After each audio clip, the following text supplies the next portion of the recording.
दोस्तों आप जो फोटोज अपनी स्क्रीन पर स्लाइड होते हुए देख रहे हैं, पता है वो क्या है? ये है IBM 1401, एक कंप्यूटर जिसकी मेमोरी सिर्फ 4 KB थी। लेकिन सवाल ये है कि मैं आपको ये सब क्यों बता रहा हूँ। असल में यही कंप्यूटर टाटा कंसल्टेंसी सर्विसेज यानी कि TCS का पहला कंप्यूटर था।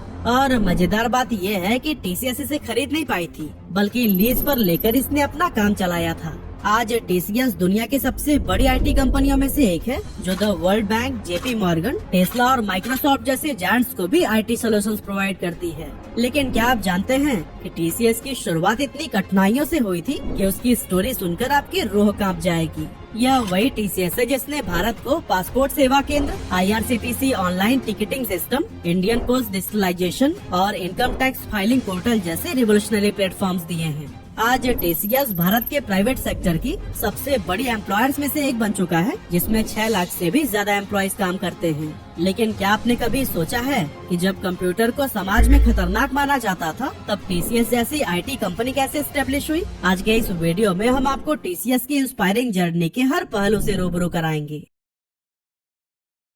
तो दोस्तों इस कहानी की शुरुआत होती है 1960s से, जब टाटा ग्रुप के सीनियर मैनेजमेंट की एक काफी इम्पोर्टेंट मीटिंग रखी गई, जिसमें ग्रुप की अलग अलग कंपनीज की ऑपरेशंस और फ्यूचर प्लानिंग पर बात होनी थी। उस टाइम टाटा ग्रुप के चेयरमैन थे JRD टाटा, जबकि सीनियर एग्जीक्यूटिव और JRD टाटा के सलाहकार थे उनके अपने ही brother in law Leslie Sahni. इस मीटिंग में डिस्कशन के दौरान लेस्ली सहानी ने एक बड़ा इशू उठाया। उन्होंने कहा, हमारी कंपनीज के इतने सारे डेटा को अब मैनुअली मैनेज करना बहुत कठिन हो चुका है, इसीलिए हमें अब कंप्यूटर में डेटा स्टोर करने के बारे में सोचना चाहिए। और फिर इसके लिए उन्होंने अपनी खुद की IT कंपनी बनाने का प्रपोजल रखा। अब वैसे तो यह आइडिया JRD टाटा को बहुत पसंद आया, लेकिन इसका इम्प्लीमेंटेशन उतना आसान नहीं था जितना ये सुनने में लग रहा था, क्योंकि उस टाइम इंडिया में ना तो एक भी कंप्यूटर था और न ही ऐसे प्रोफेशनल्स जो कि उसे ऑपरेट कर पाए। काफी सोच विचार करने के बाद से JRD टाटा ने टाटा एडमिनिस्ट्रेटिव सर्विस यानी कि TAS से कुछ हाईली स्किल्ड लोगों को इस काम के लिए सिलेक्ट किया। लेकिन TAS ही क्यों? असल में जिस तरह देश को चलाने के लिए इंडियन एडमिनिस्ट्रेटिव सर्विस यानी कि IAS से लोग चुने जाते हैं, ठीक इसी तरह से टाटा एडमिनिस्ट्रेटिव सर्विस से उन स्किल्ड लोगों को चुना जाता है जो कि टाटा ग्रुप के अलग अलग कंपनीज में हाई लेवल मैनेजमेंट और लीडरशिप रोल्स को संभालते हैं। और इसमें सेलेक्ट होना भी IAS की तरह ही काफी कठिन होता है। अब लोगों को तो चुन लिया गया था, लेकिन सबसे बड़ा चैलेंज था कि कंप्यूटर का इंतजाम कैसे करें, क्योंकि इंडिया में उस टाइम कंप्यूटर थे ही नहीं और टाटा के पास भी इस प्रोजेक्ट के लिए बहुत कम बजट था, जिसकी वजह से वह बाहर के देशों से महंगे कंप्यूटर्स नहीं खरीद सकते थे। वैसे एक आइडिया के लिए मैं आपको बता दूं, उस टाइम TCS को जिस टाइप के कंप्यूटर की जरूरत थी उसको खरीदने में करीब $1 मिलियन लगते, जिसे कि अगर आज भी इंडियन रुपए में कन्वर्ट किया जाए ना तो करीब 8 करोड़ 48 लाख रुपए के बराबर होंगे। और हम तो आज से 50 साल पहले की बात कर रहे हैं ना, मतलब कि उस टाइम के 8 करोड़ रुपए की वैल्यू का अंदाजा आप खुद ही लगा लीजिए। इसीलिए JRD टाटा ने एक बीच का रास्ता निकाला और IBM से उनका 1401 मॉडल का कंप्यूटर लीज पर ले लिया। और दोस्तों यह कंप्यूटर आगे चलकर न सिर्फ टाटा के लिए बल्कि पूरे देश की इंडस्ट्री के लिए ही गेम चेंजर साबित हुआ। IBM 1401 उस समय के लिए एक अल्ट्रा मॉडर्न मशीन थी, जिसे डेटा प्रोसेसिंग मशीन भी कहा जाता था। वैसे तो यह उस टाइम का सबसे पॉपुलर कंप्यूटर मॉडल था, लेकिन आज के लैपटॉप और PC से अगर हम कंपेयर करें तो यह काफी अलग था। असल में ये कंप्यूटर एक पूरे कमरे के साइज का था, जिसकी मेमोरी सिर्फ 4 KB थी। फिर भी उस दौर में ये ऑर्गेनाइजेशंस के लिए डेटा मैनेजमेंट और ऑटोमेशन का एक बहुत ही बेहतरीन टूल साबित हुआ। तो दोस्तों इस तरह से अब JRD टाटा के पास अब अपनी कंपनी के लिए प्रोफेशनल्स की एक छोटी सी टीम थी और कंप्यूटर का भी इंतजाम हो चुका था। ऐसे में 1966 के दौरान उन्होंने मुंबई के चर्च गेट एरिया में मौजूद निर्मल बिल्डिंग के अंदर अपना पहला ऑफिस सेटअप किया और कंपनी का नाम रखा टाटा कंप्यूटर सिस्टम्स, जिसे कि कुछ टाइम के बाद ही बदलकर टाटा कंसल्टेंसी सर्विसेज यानी कि TCS कर दिया गया था। जल्द ही TCS की टीम ने इस कंप्यूटर की मदद से पंच कार्ड को प्रोसेस, डेटा स्टोर और एनालाइज करना शुरू कर दिया। अब आप सोच रहे होंगे कि ये पंच कार्ड क्या होता है। असल में पंच कार्ड एक रेक्टेंगुलर कागज का टुकड़ा होता था, जिस पर छोटे छोटे होल्स पंच किए जाते थे और हर होल एक नंबर या कैरेक्टर को रिप्रेजेंट करता था। ये होल्स एक स्पेशल मशीन जिसे पंच कार्ड रीडर कहते हैं उसके जरिए पढ़े जाते थे और रीडर उन होल्स को स्कैन करके डेटा को प्रोसेस करने का काम करता था। शुरुआत में टीसीएस का पहला काम अपनी ही सिस्टर कंपनी टिस्को, जिसे अब टाटा स्टील के नाम से जाना जाता है, उसके लिए डेटा प्रोसेसिंग करना था। इसके बाद टीसीएस ने टेल्को, जिसे आज हम टाटा मोटर्स के नाम से जानते हैं, उनके लिए भी काम करना शुरू कर दिया। लेकिन दोस्तों इस टाइम तक टीसीएस की टीम बिना किसी लीडर के अंडर काम कर रही थी और उनके लिए कोई डिफाइंड गोल भी नहीं था। इसीलिए जेआरडी टाटा ने 1968 में एफसी कोहली यानी कि फकीर चंद कोहली को टीसीएस का जनरल मैनेजर बना दिया। आपको बता दें कि एफसी कोहली उस समय टाटा इलेक्ट्रिक कंपनी में चीफ इंजीनियर के तौर पर काम कर रहे थे और उनका टीसीएस में आने का कोई इरादा नहीं था। इसीलिए उन्होंने साफ साफ जेआरडी टाटा जी से कहा, सर मुझे कंप्यूटर के बारे में कुछ भी नहीं पता, मैं तो टाटा इलेक्ट्रिक में ही ठीक हूँ। लेकिन जेआरडी टाटा एफसी कोहली के टैलेंट को पहचानते थे, इसीलिए उन्होंने कहा कि कंप्यूटर तो कोई नहीं जानता इंडिया में, किसी को तो शुरुआत करनी होगी ना। इस तरह से न चाहते हुए भी कोहली को टीसीएस की जिम्मेदारी संभालनी पड़ी। लेकिन बाद में उन्होंने कंपनी को इतनी ऊंचाइयों पर पहुंचा दिया कि आज उन्हें इंडियन आईटी इंडस्ट्री का फादर कहा जाता है।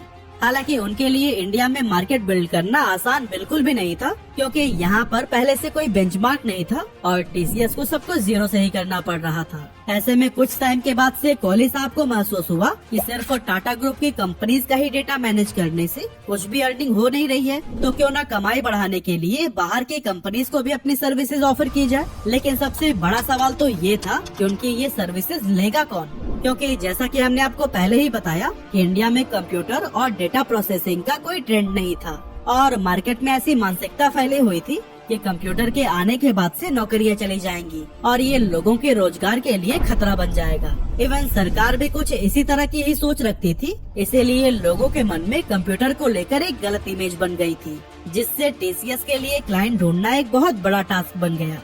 लेकिन फिर भी काफी मेहनत और कोशिशों के बाद टीसीएस को अपना पहला प्रोजेक्ट मिल गया, जो था सेंट्रल बैंक ऑफ इंडिया के लिए।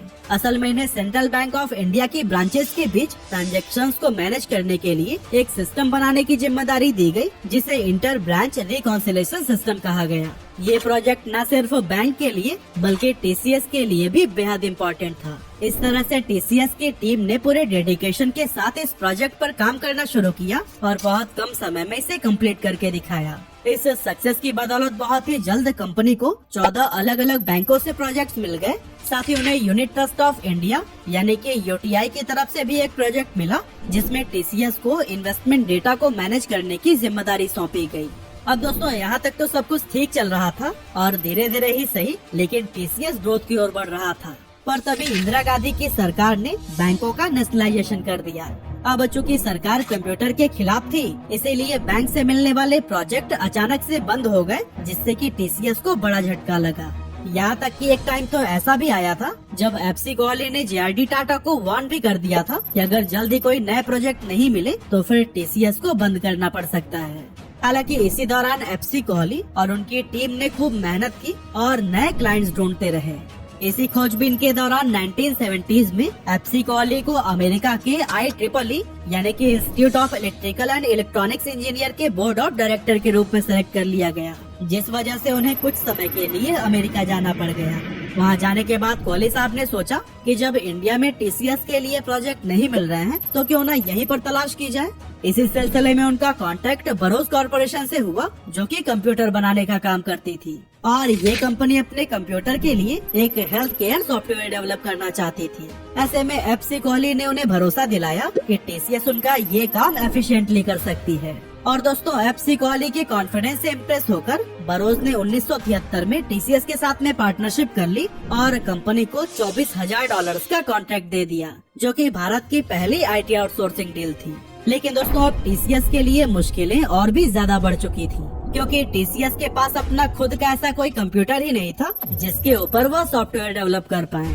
अब दोस्तों टाटा इतने बड़े डील के लिए कंप्यूटर खरीद भी सकती थी, लेकिन उस टाइम पर कंप्यूटर खरीदना इतना आसान नहीं होता था।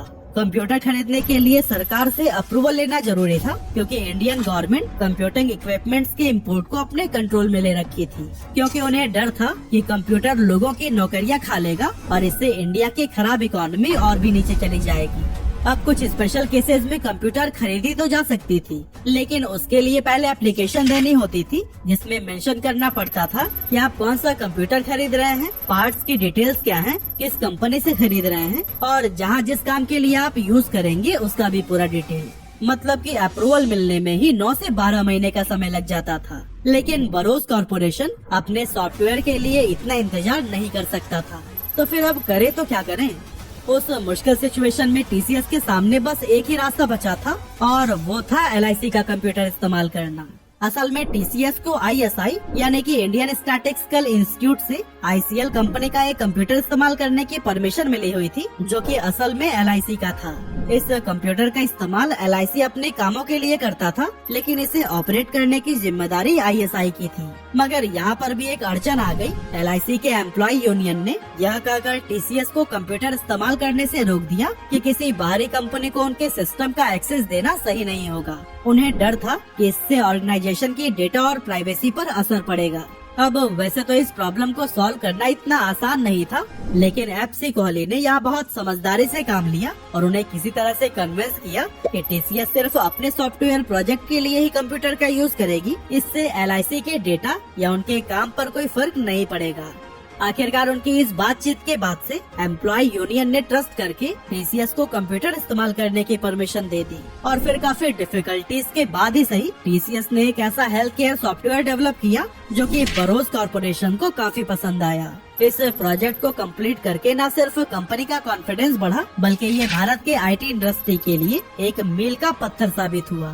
इस हेल्थ केयर सॉफ्टवेयर के बाद भी टीसीएस ने बरोस कॉर्पोरेशन के लिए कई सारे सॉफ्टवेयर डेवलप किए और दोस्तों इन प्रोजेक्ट्स की ही बदौलत 1976 में टीसीएस ने $1 मिलियन का एक्सपोर्ट रेवेन्यू क्रॉस कर लिया था। साथ ही उसे इंजीनियरिंग एक्सपोर्ट प्रमोशन काउंसिल की तरफ से टॉप एक्सपोर्टर का भी अवार्ड दिया गया। लेकिन अनफॉर्चुनेटली 1978 में टीसीएस और बरोस के बीच की ये पार्टनरशिप टूट गई।